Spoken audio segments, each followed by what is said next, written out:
تمہارے ساتھ بہت کچھ کرنے کے لیے تمہیں اپنی بیوی بنانا چاہتا ہوں۔ میری محبت واقعی میں تمہاری نازک جان برداشت نہیں کر پائے گی۔ عمر قید تو تمہیں ہو چکی، اب ساری عمر تمہیں اس اجڑ گنوار خانزادہ کی پناہوں میں گزارنی پڑے گی، صرف اس کی بن کر، مکمل طور پر سر سے لے کر پاؤں تک صرف زران خانزادہ کی ہو کر۔ کمرے میں زران کی بھاری آواز گونجی تھی، ابرش کی دل کی دھڑکنیں ساکت ہوئی تھیں۔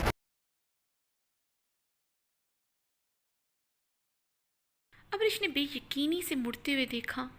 اپنے سامنے زران خانزادہ کو دیکھ کر ابرش کا رنگ خوف سے سفید پڑا تھا۔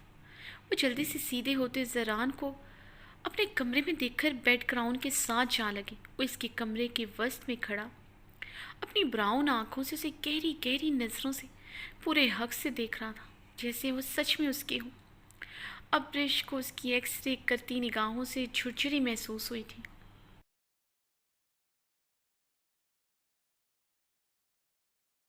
ابرش کو اپنا حلیہ دیکھ کر شرم کے ساتھ خفت کا بھی احساس ہوا تھا۔ وہ آف وائٹ کلر کے نفیس سے سمپل سے فراک میں ملبوس تھی، جو تھوڑا باریک تھا۔ وہ اس وقت بغیر دوپٹے کے تھی۔ ابرش نے اپنے ارد گرد دوپٹہ تلاش کرنے کی کوشش کی، مگر نتیجہ ندار اس فراک کے ساتھ دوپٹہ تھا ہی نہیں، نہ ہی آج سارا دن اس نے دوپٹہ لیا تھا۔ یہ تو زران کو دیکھ کر اسے دوپٹے کا خیال آیا۔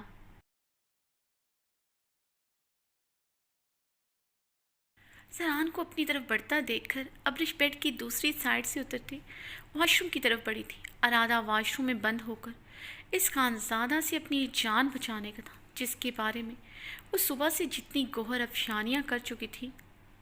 وہ اپنے بارے میں اس کے ندارت خیالات سن بھی چکا تھا۔ اب یقیناً وہ بدلہ لینے کا ارادہ رکھتا تھا، آخر منتقم مزاج بنتا تھا۔ ابرش کو اس کے ساتھ پہلی ملاقات یاد آئی تھی۔ اس نے اپنی باتوں اور اپنی بے باک نگاہوں سے اس کا پور پور سلگایا تھا۔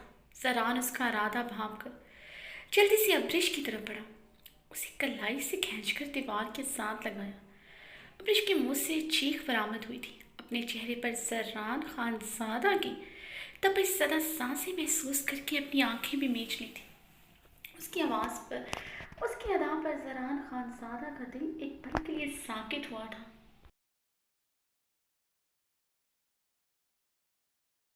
میں اس کی ادا پر گھائل ہوتے اس کا دل پہلے سے بھی زیادہ اس خوبصورت حسینہ کا اسیر ہوا۔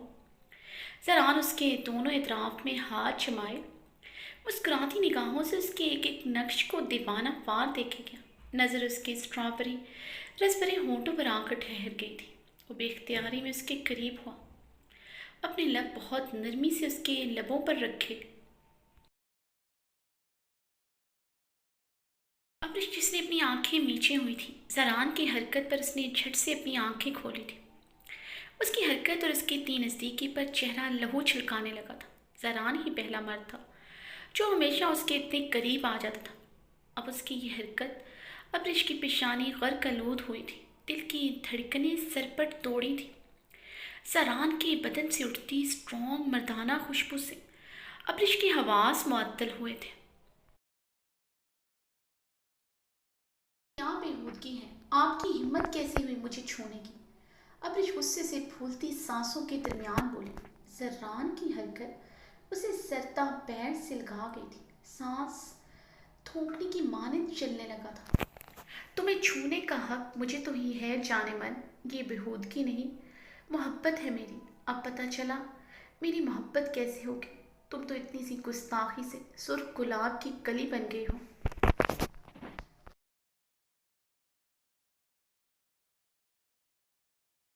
میری محبت، میری شدتیں کیسے سہوں گی؟ زران اس کے قریب ہوتا اس کے کان میں جھکتے بھاری مگر سرگوشی نما آواز میں بولا، زران پیچھے ہو کر مجھ سے بات کریں، آپ کا مجھ پر ایسا کوئی حق نہیں جو آپ میرے قریب آئیں، مجھے بالکل پسند نہیں آپ کا قریب آنا۔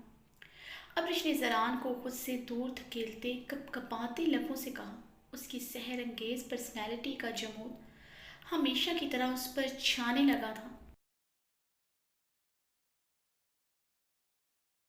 اس لیے تو تمہیں اپنا بنانا چاہتا ہوں، تاکہ پورے حق سے تمہیں چھو سکوں، تمہیں پیار کر سکوں۔ زران کا لہجہ گمبھیر ہوا تھا، زران کی بھاپ چھوڑتی سانسیں اور آنچ دیتا لہجہ محسوس کرتے ابرش کے رہے سہے اور سان بھی خطا ہوئے تھے۔ مجھے حویلی لے جا کر زبردستی نکاح کریں گے مجھ سے، اس طرح اپنا بنائیں گے؟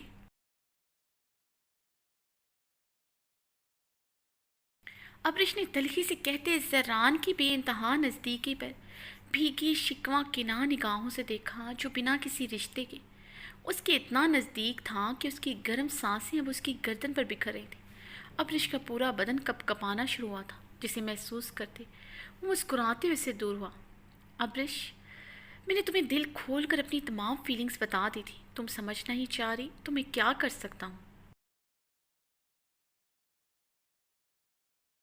مجھے جلد از جلد تم اپنی ملکیت میں، اپنے گھر، اپنے کمرے میں چاہیے ہو، زران نے تو ٹوک انداز میں کہتے اسے آنکھ پھینکی۔ ویسے اگر تم مجھ سے نکاح نہیں کرنا چاہتی تو میرے نزدیک آنے پر تمہارا دل دھڑک دھڑک کر باہر آنے کو کیوں بےتاب ہوتا ہے، اور یہ ماتھے پر ننھی ننھی شبنم کیوں چمک رہی ہے؟ بتاؤ مجھے ذرا، میرے نزدیک آنے پر ایسی حالت کیوں ہو رہی ہے تمہاری؟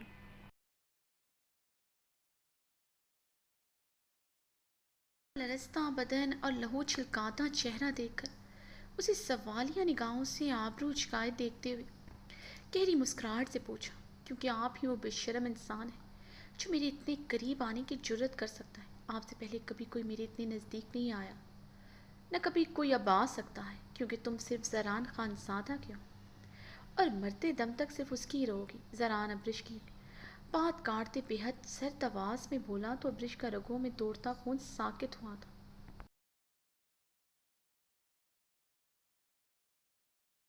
اس کی باتیں، اس کا محبت کرنے کا انداز، اس کی آنکھوں میں ٹھہری جنونی، تو سچ میں ابرش کو اس کی محبت عمر قید محسوس ہوئی تھی۔ زران، یہ آپ کی بھول ہے کہ میں کبھی آپ سے نکاح کروں گی، ابرش نے بھی جواباً غصے سے بولتے تو ٹوک لہجہ اختیار کرتے زران کو اس کی حد میں رکھنا چاہا۔ ابرش، تم نے میرے بارے میں بہت سے اندازے لگائے ہیں،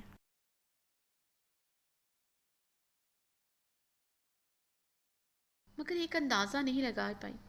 جو چیز ایک بار زران خانزادہ کی ہو جاتی ہے وہ صرف زران خانزادہ کی رہتی ہے، دنیا کی کوئی طاقت اسے مجھ سے چھین نہیں سکتی۔ تم تو میری محبت ہو، تم سے دست برداری میں اب مر کر بھی نہ کروں، تمہارا انکار کوئی معنی نہیں رکھتا، تمہیں میرا ہی بننا ہے۔ اب چاہے تم خوشی خوشی مجھے قبول کرو یا پھر رو کر رہو کہ تم صرف زران خانزادہ کی ہی۔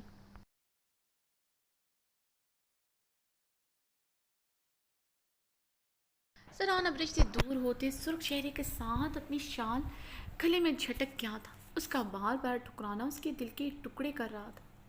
ٹھیک ہے، پھر دیکھتی ہوں آپ مجھ سے نکاح کیسے کرتے ہیں، مجھے حویلی لے کر کیسے جاتے ہیں۔ ابرش سرخ چہرے کے ساتھ بولتی وہاں سے جانے لگی تو زران خانزادہ کی آواز پر رکی تھی۔ حویلی تو تم جاؤ ہی کہیں، کل ہی میرے نام بھی ہو جاؤ گے، دیکھتی جاؤ اب تم۔ زران کی بات سنتے اس نے پلٹ کر زران کو دیکھا۔ جو دھمکیاں آپ مجھے دے رہے ہیں میں ابھی جا کر ماما کو بتاتی ہوں آپ کے کیا ارادے ہیں۔ ابرش کی دھمکی پر زران کے لبوں پر دلکش مسکراہٹ بکھری تھی۔ مائی ڈیئر فیوچر وائف، پھپھو تو اب تک اسلام آباد کراس بھی کر چکی ہوں گی، زران نے گہرا مسکراتے ہوئے کہا تو ابرش بے یقین ہوئی تھی۔ کیا کہہ رہی ہیں؟ ماما مجھے یہاں چھوڑ کر بھی چلی گئی؟ ابرش روحان سی ہوئی تھی۔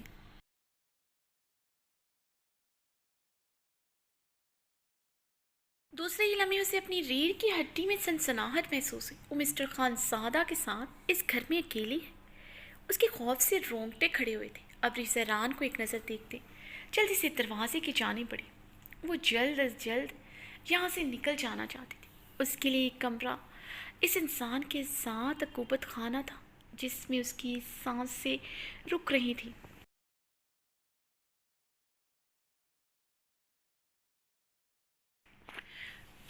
کہاں جا رہی ہو؟ زران نے اسے کمرے سے باہر نکلتے دیکھ کر لب پیچھے پوچھا۔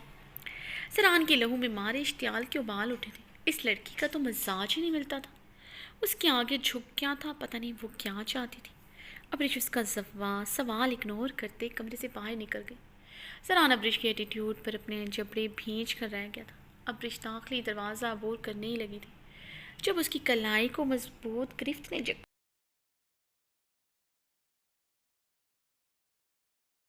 آ رہی ہوں زران خانزادہ نے اس بار کافی سکون اور تحمل سے پوچھا۔ غصہ تو شدید تھا مگر ابرش کا حسین چہرہ دیکھ کر غصہ لمحوں میں اتر جاتا تھا۔ وہ سمجھ گیا تھا ایک دفعہ یہ لڑکی اس کی زندگی میں اس کی بن کر آ گئی تو شاید غصہ کرنا تو دور کی بات، اس کی قربت میں ساری دنیا بھول سکتا تھا۔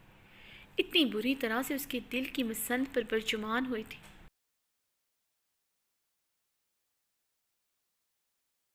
اس بات کا ابرش کو بھی اندازہ نہیں تھا، یہ مغرور شہزادہ کبھی کسی کے آگے پیچھے ایسے نہیں پھرتا تھا، نہ ہی کسی کے اتنے نخرے برداشت کر سکتا تھا۔ سمجھتی تو اس کی محبت کو کبھی عمر قید نہ کہتی، وہ تو بیچارہ خود اس کی محبت اس کے حصار میں بری طرح قید ہو چکا تھا۔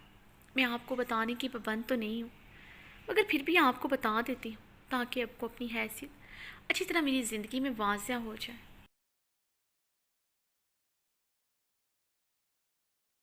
آپ کے ساتھ اس گھر میں مزید تنہا نہیں ٹھہر سکتی کیونکہ مجھے آپ پر ذرا برابر بھروسہ نہیں، اس لیے میں اپنی تایا کے گھر جا رہی ہوں۔ جب تک ماما واپس نہیں آ جاتی میں وہیں پر رکوں گی۔ ابرش نے اپنی کلائی چھڑواتے ہوئے کہا۔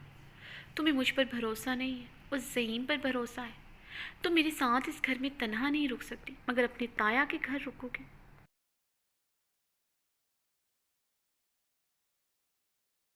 حیثیت سے رکو گے، زعیم تمہارے لیے غیر محرم ہے، اس کی وہاں ہوتے کیسے وہاں رک سکتی ہوں؟ زران آنچ دیتے سلکتے لہجے میں بولا۔ یہ تو طے تھا۔ اس مقابل کا چہرہ دیکھ کر غصہ جتنی جلدی اترتا تھا اتنی ہی جلدی مقابل کی باتوں پر پہلے سے زیادہ قوت سے غصہ اود کر آتا تھا۔ ہاں مجھے زعیم پر مکمل بھروسہ ہے، جہاں تک غیر محرم کی بات ہے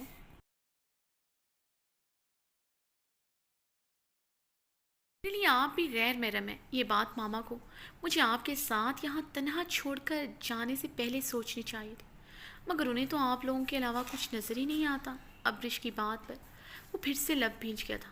ابرش ان قریب تم میری محرم کا درجہ پا لوگی، اس لیے بات کرتے ہوئے لفظوں کا انتخاب سوچ سمجھ کر کرنا، ایک لفظ اور زعیم کی وکالت کے لیے لبوں سے مت نکالنا۔ ہمارے لبوں سے کسی کی حمایت میں ایک لفظ نہیں سننا۔ زران انگش شہادت کی انگلی اٹھائی اسے وارن کر گیا۔ اب اس زران کے سنجیدہ چہرے کو ایک نظر دیکھتے دروازے کی جانب بڑھی۔ زران کا اشتعال کے مارے رنگ سرخ پڑا تھا۔ ابرش کی کلائی کی پکڑ کر اسے دروازے کے ساتھ لگا گیا تھا۔ جانتی ہی کیا ہو تم زعیم کے بارے میں؟ ہاں جو تمہیں اسے مجھ سے زیادہ بھروسے کے قابل گردان رہی ہو۔ زران اس پر جھکے سرد انداز میں دھاڑا۔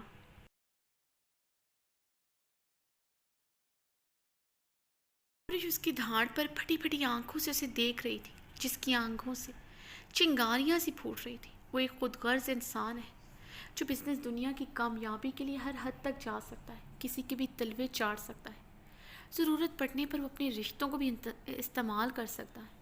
زران کی بات پر ابرش نے نا سمجھی سے اسے دیکھا۔ ایسے مت دیکھو ابرش، اس نے تمہیں اپنے ساتھ لانے کا مقصد صرف تمہاری خوبصورتی کو کیش کروا کر یہ پروجیکٹ حاصل کرنا چاہتا تھا۔ زران آپ کا دماغ خراب ہو چکا ہے، آپ صرف زعیم کو میری نظروں میں گرانے کے لیے اتنی گھٹیا بات کریں، شرم آنی چاہیے سب آپ کو کہتے ہوئے۔ ابرش زران کی بات کاٹتے ہوئے ناگواری سے چلائی۔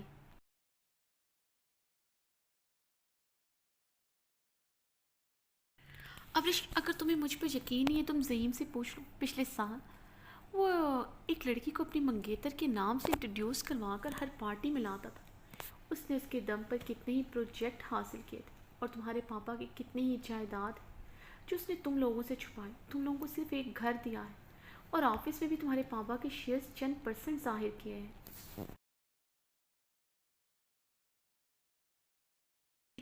زران نے چپتے لہجے میں زعیم کی حقیقت ظاہر کی۔ زران مجھے پتہ ہے اس کی انگیجمنٹ ٹوٹ گئی تھی، مجھے زعیم نے یہ بات بتائی ہے۔ رہی بات جائیداد کی، ان لوگوں نے جتنی بھی جائیداد ہمیں دی وہ ان کا احسان ہے، اگر وہ یہ بھی نہ دیتے تو ہم کیا کر لیتے؟ مجھے آپ کی باتوں سے کوئی فرق نہیں پڑتا، اس لیے اب راستہ چھوڑے مجھے، ابرش نے سختی سے کہا۔ تو زران کچھ پل لہو چھلکاتی آنکھوں سے اسے دیکھتا رہا۔